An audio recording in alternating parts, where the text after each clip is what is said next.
If history teaches us anything about France, it's that often when they're full of optimism and belief going into a major tournament, that is when things tend to blow up spectacularly. Okay, let's discuss then the two-time World Cup winners, France, who always seem to have the best squad depth.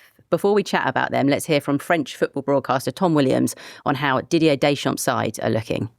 Didier Deschamps is going into his final major tournament as France head coach after 14 record-breaking years at the helm. He's aiming to become the first coach since Italy's Vittorio Pozzo in the 1930s to preside over 2 World Cup successes. For all the success that Deschamps has brought France, he has tended to get criticism about the quality of their football. They reached the semi-finals at Euro 2024, but the football was pretty dreadful. That appears to be changing. Deschamps has reconfigured his attack. Michael Olise is now the number 10. You've got Ousmane Dembele, the reigning Ballon d'Or, on the right. Kylian Mbappe, the captain, banging in the goals at centre forward, and a supporting cast that includes Désiré Doué, Bradley Barcola, Ryan Cherki, Marcus Thuram, Magnus Ekliush, etc. There is quality and depth in pretty much every position.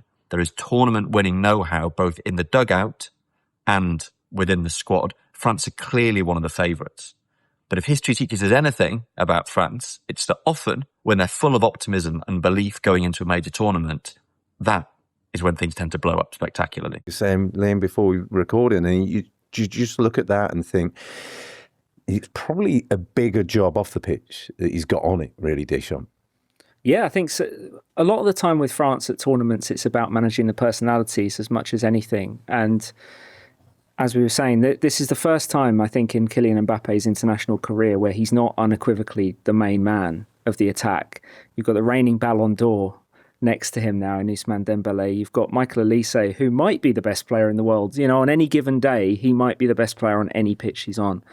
And then just a star-studded supporting cast. So I think part of what will determine their success is how Mbappe adapts to that new dynamic, I think, and whether he's willing to work for the team, because that hasn't been a big feature of his Real Madrid career so far. But on the other hand, he has generally delivered for France and delivered on the biggest of stages. You know, his World Cup pedigree is pretty unimpeachable. So we'll see. We will see. It's going to be fascinating, isn't it? So the configuration, I think, is the big problem for Deschamps to try and get around. But what you know from Deschamps teams is that behind that there will be a really solid foundation defensively, and that's what France's success has been built on. And so that can carry them so far. It's about whether they get over the line.